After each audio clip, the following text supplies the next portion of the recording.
Now, my favorite owlettes, are you ready for a fantabulous bedtime story? Who's ready? All of you? Holy cow, that is great! You know what to do. Grab your favorite snuggly, find your favorite snuggle spot, and let's get reading. Sneetches by Dr. Seuss.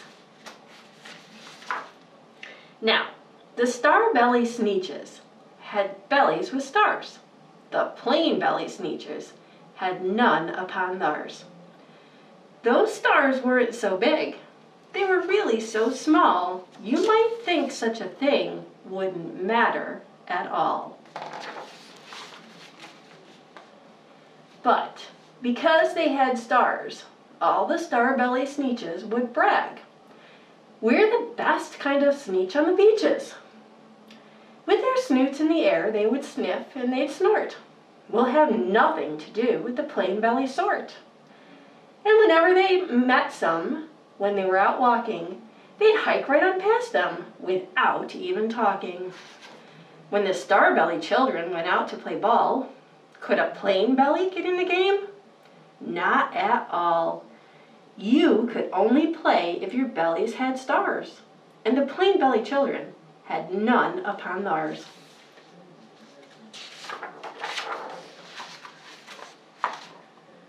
When the star-belly Sneetches had Frankfurter roasts, or picnics, or parties, or marshmallow toasts, they never invited the plain-belly Sneetches. They left them out cold, in the dark of the beaches. They kept them away, never let them come near, and that's how they treated them, year after year. Then one day, it seems, while the plain-belly Sneetches were moping and doping alone on the beaches, just sitting there wishing their bellies had stars, a stranger zipped up in the strangest of cars. "My friends," he announced in a voice clear and keen, "my name is Sylvester Monkey McBean, and I've heard of your troubles. I've heard you're unhappy, but I can fix that. I'm the fix-it-up chappie. I've come here to help you. I have what you need. And my prices are low, and I work at great speed. And my work is 100% guaranteed." Then quickly, Sylvester McMonkey McBean put together a very peculiar machine. And he said, "You want stars like Starbelly Sneetch? My friends, you can have them for $3 each. Just pay me your money and hop right aboard." So they clambered inside. Then the big machine roared, and it clonked, and it bonked, and it jerked, and it burked, and it hopped them about. But the thing really worked. When the plain-belly Sneetches popped out, they had stars. They actually did. They had stars upon theirs. Then they yelled at the ones who had stars at the start. "We're exactly like you. You can't tell us apart. We're all just the same now, you snooty old smarties.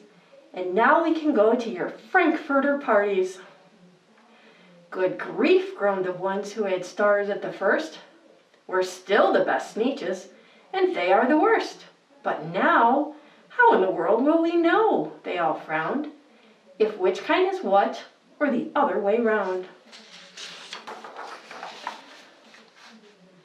Then up came McBean with a very sly wink, and he said, "Things are not quite as bad as you think.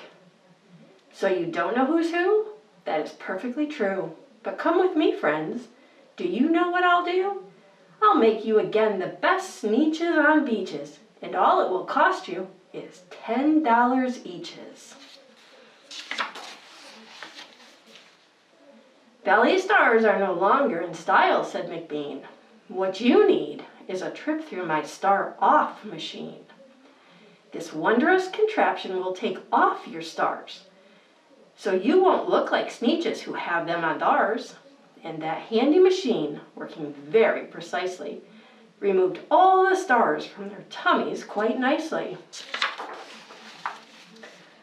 Then, with snoots in the air, they paraded about, and they opened their beaks, and they let out a shout. We know who is who. Now there isn't a doubt. The best kind of Sneetches are Sneetches without. Then, of course, those with stars all got frightfully mad. To be wearing a star now was frightfully bad. Then, of course, old Sylvester McMonkey McBean invited them into his star-off machine. Then, of course, from then on, as you probably guess, things really got into a horrible mess. All the rest of that day, on those wild, screaming beaches, the fix-it-up chappie kept fixing up Sneetches. Off again, on again, in again, out again. Through the machines they raced, round and about again, changing their stars every minute or two. They kept paying money. They kept running through, until neither the plane nor the starbellies knew whether this one was that one, or that one was this one, or which one was what one, or what one was who. Then, when every last cent of their money was spent, the fix-it-up chappie packed up and he went. And he laughed as he drove in his car up the beach. They never will learn. Nope, you can't teach a Sneetch. But McBean was quite wrong, I'm quite happy to say, that the Sneetches got really quite smart on that day. The day they decided that Sneetches are Sneetches, and no kind of Sneetch is the best on the beaches. That day, all the Sneetches forgot about stars and whether they had won or not upon theirs. Thanks for listening, my friends. It's time to ride the rainbow to dreamland now. Sleep tight, and I'll see you all right back here tomorrow night for another story with Ms. Page. Nighty-night.